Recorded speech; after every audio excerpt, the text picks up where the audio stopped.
बात करते हैं हम अल्फा हेलिक्स की। It is the most common secondary structure. तो हमारे पास दो स्ट्रक्चर है सेकेंडरी, क्या? Alpha helix and beta pleated sheet, ठीक है। फाउंड इन प्रोटीन, तो सबसे ज्यादा कॉमन क्या है? सबसे ज्यादा कॉमन है आपका अल्फा हेलिक्स। दोनों में से अल्फा हेलिक्स और बीटा प्लेटेड शीट में सबसे ज्यादा कॉमन क्या है? Alpha helix. ये ज्यादा कॉमनली मिलता है, ज्यादातर यही मिलता है। It is following salient feature. देखो कि सब कुछ इंपॉर्टेंट फीचर देखते हैं। An amino acid in an alpha helix are arranged in a right-handed helical structure।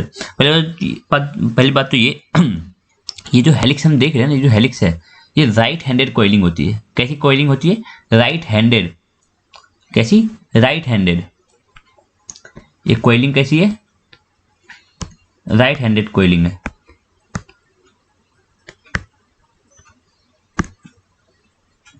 ठीक है। ये राइट हैंडेड कॉइलिंग है।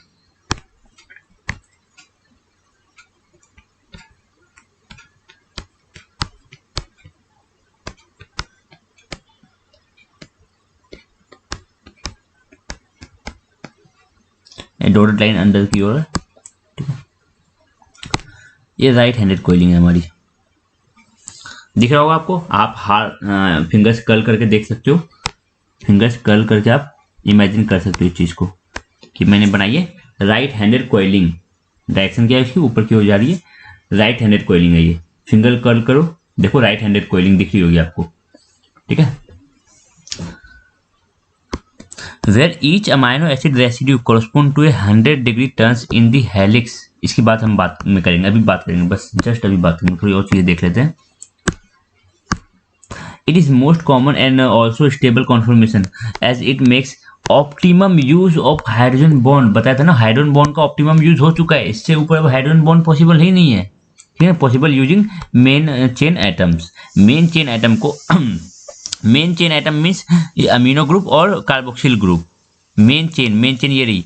आर ग्रुप को हटा दो, इसको हटा के बात कर रहे हैं, ठीक है ना। आर ग्रुप को हटा के बात कर रहे हैं। तो मेन चेन जो है आपका, जो ये मेन चेन है, मेन चेन के एटम को दिमाग में रखते हुए, मेन चेन एटम को सोचते हुए, तो जितना पॉसिबल हाइड्रोजन बॉन्ड है मेन चेन के एटम्स को यूज करके, मेन चेन के एटम को यूज करके जितना भी हाइड्रोजन बॉन्ड पॉसिबल है वो हो चुका है, ठीक है ना। आर ग्रुप को हटा दो, ये मेन चेन में नहीं आता है। आर ग्रुप हमारा मेन चेन में नहीं आता है। तो मेन चेन के एटम को यूज करके जितना पॉसिबल हाइड्रोजन बॉन्ड है वो फॉर्म हो चुका है। तो ये इसको बनाता है एक स्टेबल कन्फर्मेशन, ठीक है ना। मोस्ट कॉमन है ये। The helix has 6.3 रेसिड्यू पर टर्न, ठीक है, बात करेंगे अभी। And translation of 1.5 angstrom along the helical axis, ठीक है। The pitch of the alpha helix, pitch, ठीक है ना, पिच, ट्रांसलेशन, 3.6 पर टर्न, सब बताएंगे अभी। Pitch of the alpha helix क्या है? The distance between the one consecutive turns of the helix is 5.4 angstrom, ठीक है। देखो बात करते हैं चीज की, यहां बात करेंगे। लेट्स सपोज हमने हेलिक्स यहां से स्टार्ट किया, एक हेलिक्स हम यहां से चले, ठीक है ना, यहां से इमेजिन करते हैं, यहां से हम चले, ठीक है, चले और यहां पे खत्म हुआ। एक बार सर एक साइकिल कंप्लीट हुई, इमेजिन करो आप इस डायरेक्शन में चले, इस डायरेक्शन में आप चले और वापस से घूम फिर के इसी डायरेक्शन में आप आ गए, वापस से आप इस डायरेक्शन में चलोगे, तो एक साइकिल तो कंप्लीट हो गया ना, एक साइकिल कंप्लीट हो गया, फिर वापस वही चीज़ रिपीट होगी, फिर वापस वही चीज़ रिपीट होगी। इमेजिन कर पा रहे हो? देखो यहाँ चले एक साइकिल कंप्लीट, फिर चले एक कंप्लीट, फिर चले एक कंप्लीट। तो एक कंप्लीट टर्न में बताओ, आप यहाँ से चले घूम फिर के वहीं पे आ गए, ठीक है, यहाँ से चले तो घूम फिर के वहीं पे आ गए। तो आपने कितना एंगल कवर किया? 360 डिग्री। कितना एंगल कवर किया टोटल? 360 डिग्री, हमें पता है, ठीक है ना। और एक टर्न में कितने अमाइनो एसिड होते हैं? देखो यहां से हमने स्टार्ट किया था, देखो नाइट्रोजन, कार्बन, अल्फा कार्बन और कार्बोक्सिल, एक अमाइनो एसिड, फिर nitrogen, alpha carbon, carboxyl, 2 amino acid, nitrogen, alpha carbon, carboxyl, 3 amino acid. तो एक टर्न में 3 अमाइनो एसिड आ गए। अब nitrogen, alpha carbon, but carboxyl तो आगे है, कार्बोक्सिल तो चला गया बाद में। तो 3 अमाइनो एसिड आया, एक टर्न में कितने अमाइनो एसिड आए? 3। और ये थोड़ा हिस्सा, ये अमाइनो एसिड का इतना हिस्सा इस टर्न में, इस अमाइनो एसिड का देखो, ये amino acid nitrogen, carboxyl, sorry nitrogen alpha carbon carboxyl, nitrogen alpha carbon carboxyl. तो इतना हिस्सा आया, इतना हिस्सा कितना है 0.6 हिस्सा, एक अमाइनो एसिड का 0.6 हिस्सा। तो टोटल कितने रेसिड्यू आ गए 3.6 रेसिड्यू। एक टन में कितने रेसिड्यू आए 3.6। नाउ बताओ 3.6 रेसिड्यू को कवर करने में हमें इतने रेसिड्यू जब हम चल गए तो कितना डिग्री आया 360 डिग्री। कितना डिग्री कवर कर लिया हमने 360 डिग्री एंगल कवर किया। तो एक रेसिड्यू अगर हमने किया है, एक रेसिड्यू अगर हम चले आगे, बस एक रेसिड्यू चलते हैं, हम यहाँ से यहाँ आए, ठीक है, यहाँ से हम नाइट्रोजन पे चले, यहाँ पे आ गए, एक रेसिड्यू हमने कवर किया, एक रेसिड्यू। तो कितना एंगल कवर किया हमने, तो देख लो 360 डिवाइड बाय 3.6। बेसिक मैथमेटिक्स है ये, अभी इसमें मत कंफ्यूज हो जाना। तो पॉइंट हटाओगे ऊपर एक जीरो आएगा, 1/36 प्लस 00 कितना आया 100 डिग्री। मीन्स आप एक रेसिड्यू बढ़ोगे तो कितना डिग्री कवर किया 100, दो रेसिड्यू कवर किया 200 डिग्री, फिर तीन residue 300 degree, 0.6 residue 60 degree, total कितना आ गया 100 100 100 प्लस 60, 0.6 हिस्सा कवर किया तो आपने 60 डिग्री कवर किया, तो कितना 360 डिग्री टोटल हो गया हमारा। समझ में आया कि जब हम एक रेसिड्यू चल रहे हैं तो कितना एंगल कवर कर रहे हैं हम 100 डिग्री। तो वही बोला जा रहा था कि where each amino residue correspond to a 100 degree turn in the helix। आगे बढ़ते हैं। अब एक बात बताओ, अब एक बात बताना, ठीक है ना, हम जानते हैं ना, हम जानते हैं कि यहाँ से लेके इस डिस्टेंस से लेके इस पॉइंट से लेके इस पॉइंट तक की दूरी को हम क्या बोलते हैं, इसको हम बोलते हैं पिच। क्या बोलते हैं पिच, पिच पता है। तो एक हेलिक्स को कवर करने में जितना डिस्टेंस वर्टिकल डिस्टेंस जो कवर हुआ है, जो वर्टिकल डिस्टेंस कवर हुआ है उसको बोलते हैं pitch, the consecutive distance between one helix, ठीक है ना, the consecutive distance between one helix. वो कितना होता है, वो होता है हमारा वो होता है हमारा 5.4 एंगस्ट्रॉम। कितना होता है 5.4 एंगस्ट्रॉम। ये जो आपने हॉरिजॉन वर्टिकल डिस्टेंस कवर किया एक पिच में, एक हेलिक्स में आपने जो वर्टिकल डिस्टेंस कवर किया वो कितना है हमारा 5.4 एंगस्ट्रॉम, 5.4 एंगस्ट्रॉम। और एक चीज बताना चाहूंगा कि जब हम मानो हम यहाँ पे थे, हम बड़े एक अमाइनो एसिड हमने कवर किया, कितना अमाइनो एसिड कवर किया, इधर से चल लो, एक अमाइनो एसिड कवर किया हमने, कितना अमाइनो एसिड कवर किया, एक, फिर दो, फिर तीन, फिर चार अमाइनो एसिड कवर किया। तो हम एक अमाइनो एसिड, दो अमाइनो एसिड, तीन अमाइनो एसिड और 3.6 अमाइनो एसिड। जब हम 3.6 अमाइनो एसिड कवर कर रहे हैं, 3.6 अमाइनो एसिड कवर कर रहे हैं तो कितना पिच आता है हमारा, तो कितना हम वर्टिकल डिस्टेंस हम कितना मूव किए, इतना अमाइनो एसिड कवर करने पे हमने वर्टिकल डिस्टेंस मूव किया 5.4। तो एक अमाइनो एसिड को कवर करने में, एक अमाइनो एसिड जब कवर किया हमने तो कितना वर्टिकल डिस्टेंस मूव किया होगा हमने 5.4 डिवाइड बाय 3.6। तो ये करके देख लेना कितना आएगा, ये आएगा आपका 1.5 एंगस्ट्रॉम, 1.5 एंगस्ट्रॉम, ठीक है 1.5 एंगस्ट्रॉम। तो एक अमाइनो एसिड को कवर करने में जो वर्टिकल डिस्टेंस हमें लगा वो है 1.5 एंगस्ट्रॉम। इसी को बोलते हैं हम राइज। क्या बोलते हैं इसको हम राइज, ये तो इसको आप ट्रांसलेशन बोलते हो, इसको आप राइज बोल सकते हो, ये तो क्या बोल सकते हो ट्रांसलेशन। ये तो बोलोगे राइज, ये तो बोलोगे ट्रांसलेशन। तो ट्रांसलेशन क्या है कि एक अमाइनो एसिड को कवर करने में जो वर्टिकल डिस्टेंस हमने कवर किया, ठीक है ना, जो वर्टिकल डिस्टेंस कवर हुआ एक अमाइनो एसिड को कवर करने में, तो वो है हमारा ट्रांसलेशन। एक अमाइनो एसिड की कोरस्पॉन्ड जो वर्टिकल डिस्टेंस कवर हो रहा है वो हमारा ट्रांसलेशन, ठीक है, ट्रांसलेशन 1.5 एंगस्ट्रॉम का। तो पिच क्या है, पिच है हमारा पूरा एक हेलिक्स को कवर करने का जो वर्टिकल डिस्टेंस जो कवर किया, पूरे एक हेलिक्स के कोरस्पॉन्ड जितना वर्टिकल डिस्टेंस हम कवर करते हैं वो होता है हमारा पिच। और पिच कितना आता है 5.4 एंगस्ट्रॉम। और एक कंप्लीट हेलिक्स में कितने रेसिड्यू होते हैं हमारे पास 3.6 रेसिड्यू होते हैं। तो अब बात करते हैं, कुछ बचा इसमें नहीं, देखो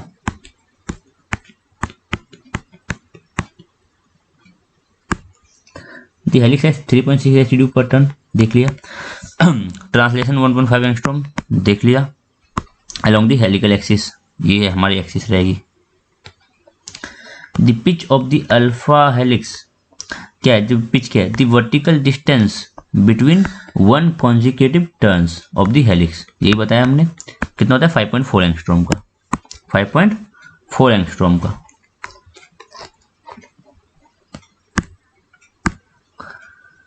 which is the product of 1.5 and 3.6, हमें पता है ना। एक अमाइनो एसिड को कवर करने में 1.5, एक अमाइनो एसिड कवर करोगे तो एक अमाइनो एसिड कवर करोगे तो 1.5, पूरे टर्न में कितने अमाइनो एसिड होते हैं, तो 3.6 अमाइनो एसिड होते हैं। तो एक अमाइनो एसिड को कवर करने में इतना लगता है, तो 3.6 अमाइनो एसिड को कवर करने में इन दोनों को प्रोडक्ट कर लोगे तो आ जाएगा कितना। सिंपल मैथ्स है, यहाँ पे कुछ ज़्यादा रॉकेट साइंस नहीं है।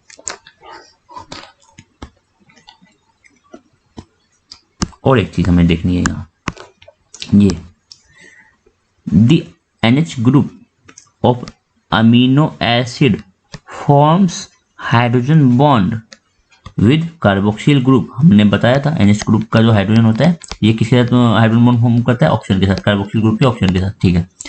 Of the amino acid 4 residue earlier, क्या हुआ 4 रेसिड्यू अर्लियर, बताया था ना 4 रेसिड्यू अर्लियर। जो NH ग्रुप का NH ग्रुप जो हाइड्रोजन बॉन्ड फॉर्म करेगा वो 4 रेसिड्यू पहले करेगा, ठीक है ना। 4 रेसिड्यू हमने बताया था आपको लास्ट क्लास में, NH ग्रुप के हिसाब से देखोगे तो 4 रेसिड्यू पहले मतलब N टर्मिनल की ओर, इधर C टर्मिनल, तो 4 रेसिड्यू पहले।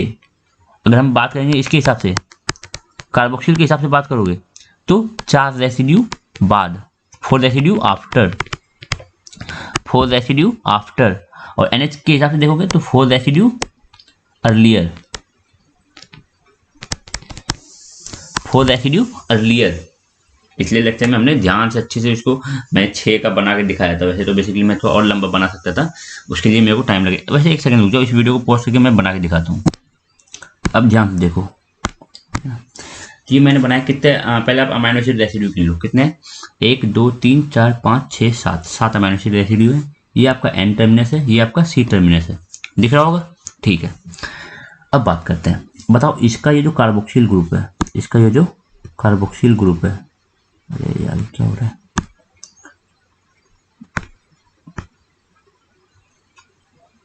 क्या पागलपंती है, अरे रुक जाओ, ध्यान से देखना।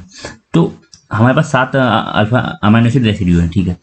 ये जो कार्बोक्सिल ग्रुप है, ये जो कार्बोक्सिल ग्रुप है, इसको बनाना है क्या हाइड्रोजन बॉन्ड। तो क्या करेगा, हम तो जानते नहीं, हमारा ये डायरेक्शन ये होता है, हम इधर से स्टार्ट करते हैं नंबरिंग, ठीक है ना, हम गिनना इधर से स्टार्ट करते हैं, काउंटिंग हम इधर से स्टार्ट करते हैं, हमने लास्ट लेक्चर में देख रखा है, काउंटिंग इधर से स्टार्ट होती है, चेन की डायरेक्शन हम ये लेके चलते हैं। तो बताओ अगर इसको हाइड्रोजन बॉन्ड बनाना है तो किसके साथ बनाएगा, पीछे वालों के साथ नहीं, ये आगे की ओर बनाता है, इस अमाइनो एसिड के साथ नहीं, इसके साथ नहीं, इसके साथ नहीं, तो ये इन तीनों के साथ नहीं बनाएगा, इन तीनों के साथ नहीं बनाएगा, अगले वाले इसके साथ बनाएगा, इसका जो अमीनो ग्रुप का जो हाइड्रोजन है इसके साथ बनाएगा।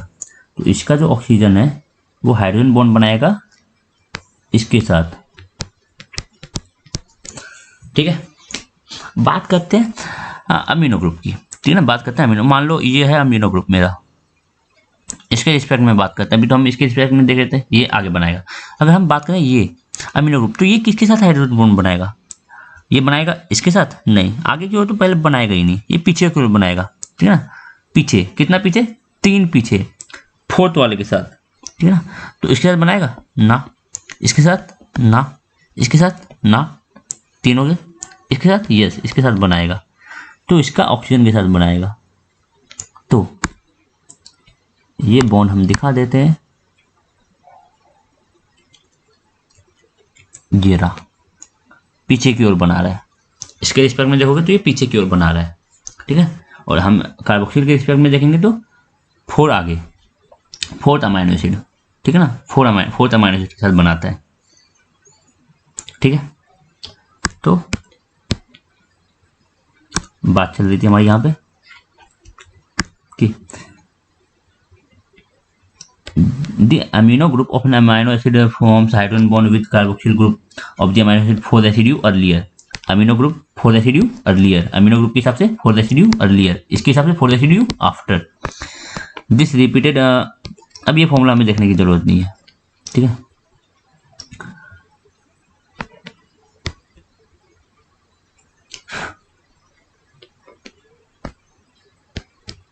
हाँ ये चीज देखो, hydrogen bonding is most prominent characteristics of alpha helix. Hydrogen bond की वजह से ही जो अल्फा हेलिक्स को एक प्रॉपर्टी मिलती है, ठीक है ना।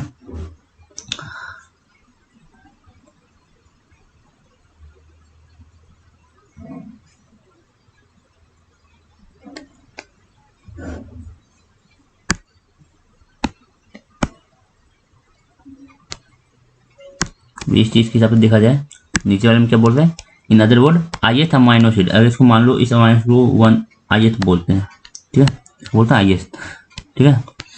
तो ये जो अमाइनो एसिड है वो हाइड्रोजन बॉन्ड बनाएगा 5th के साथ, मीन्स ith प्लस 4th। अगर ये ith है तो ये ith प्लस 1, i प्लस 1, ये i प्लस 2, ये i प्लस 3, ठीक है ना। ये चीज लिखो, ये i प्लस 4th, ठीक है, i प्लस 4th, इसको हम 5th बोल सकते हैं। और इसको हम इस अमाइनो को हम 1 बोलते हैं, इसको 1 तो सेकंड के साथ नहीं, थर्ड के साथ नहीं, फोर्थ के साथ नहीं, 5th के साथ, यस, ठीक है।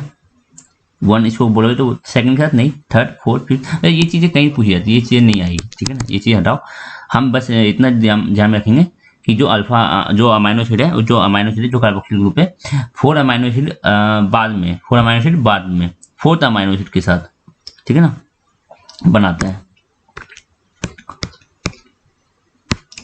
तो अब इसको हम इरेज कर सकते हैं, इस चीज को हम इरेज कर सकते हैं, हटाओ इस पूरी चीज को।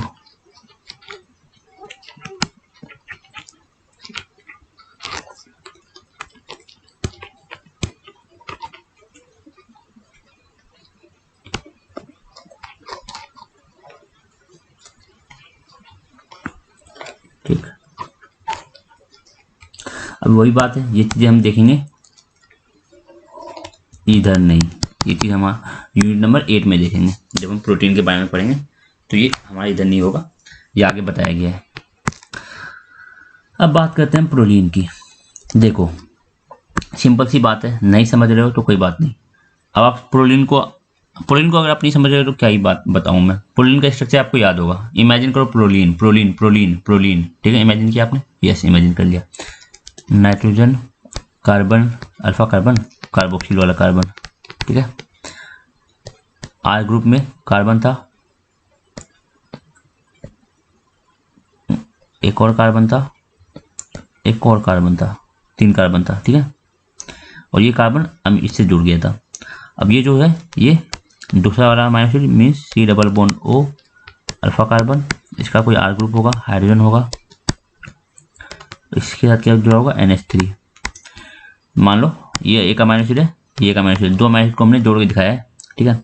अब बताओ क्या ये जो अमीनो ग्रुप, क्या ये जो नाइट्रोजन है, क्या ये जो नाइट्रोजन है इसके पास कोई हाइड्रोजन है? ये तो पहले ये क्या है, ये क्या है, इमिनो एसिड, ठीक है ना। ये प्रोलीन है, ये क्या है, प्रोलीन। प्रोलीन का R ग्रुप यही होता है, प्रोलीन का R ग्रुप यही होते हैं, बाकी हाइड्रोजन आप लगाते हैं ना, ठीक है ना।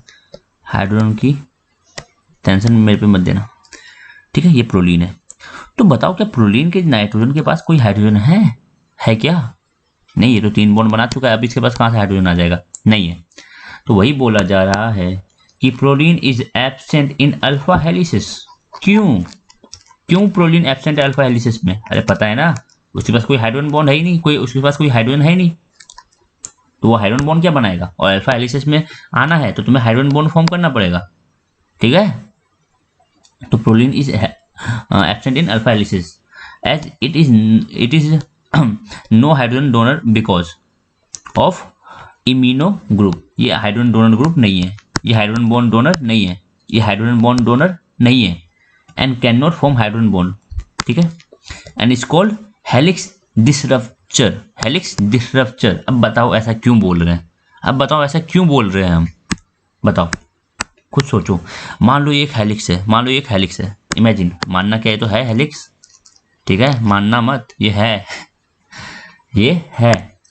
अब मान लेते हैं, मानना क्या है, चलो हम मानेंगे, मानते हैं इसका जो ये R ग्रुप है ना, इसका जो R ग्रुप है ये प्रोलीन है। ये क्या है? प्रोलीन। ये क्या है? प्रोलीन। इसका ये जो R ग्रुप है ये क्या है? प्रोलीन। मीन्स ये कार्बन और एक कार्बन, और ये इस नाइट्रोजन से जुड़ा हुआ है। तो क्या इस नाइट्रोजन के पास हाइड्रोजन होगा? नहीं होगा। क्या ये नाइट्रोजन के पास हाइड्रोजन होगा? नहीं होगा। तो क्या यहाँ पे हेलिक्स सही ढंग से बन पाएगी? नहीं, ये हेलिक्स इतनी सी रहेगी, वापस से यहाँ डिस्टर्ब हो जाएगा, यहाँ से स्ट्रक्चर थोड़ा बिगड़ जाएगा, यहाँ स्ट्रक्चर ही बिगड़ जाएगा। क्यों? ये बॉन्ड फॉर्मेशन हो ही नहीं पाएगा, क्योंकि इसके पास कोई क्या नहीं है, इसके पास हाइड्रोजन नहीं है। तो यहाँ से आपकी हेलिक्स स्ट्रक्चर डिस्टर्ब हो जाएगी।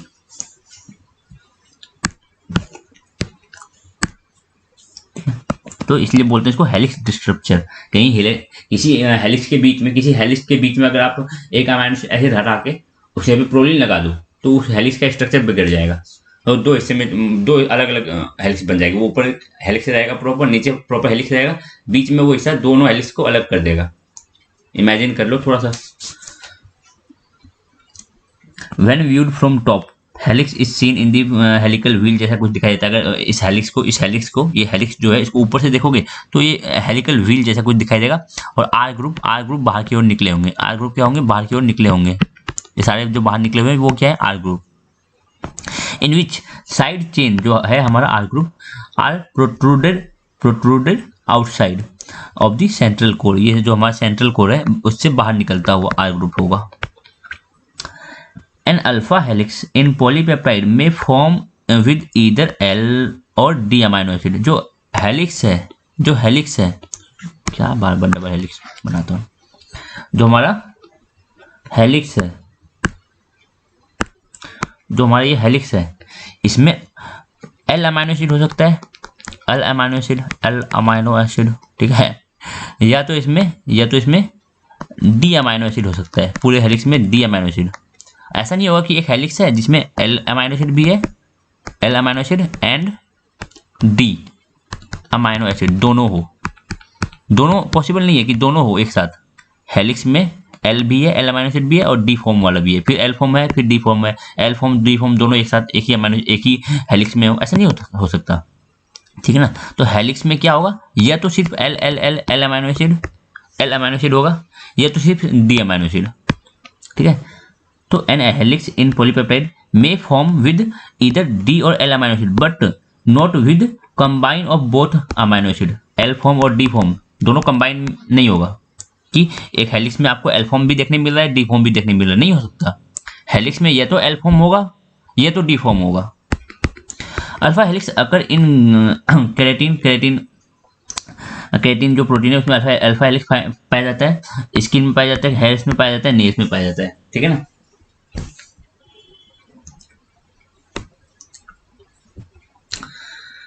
अब बीटा शीट के बारे में हम अगले लेक्चर में देखेंगे। इस लेक्चर को हम यहीं पे खत्म करते हैं। थैंक यू, मिलते हैं अगले लेक्चर में।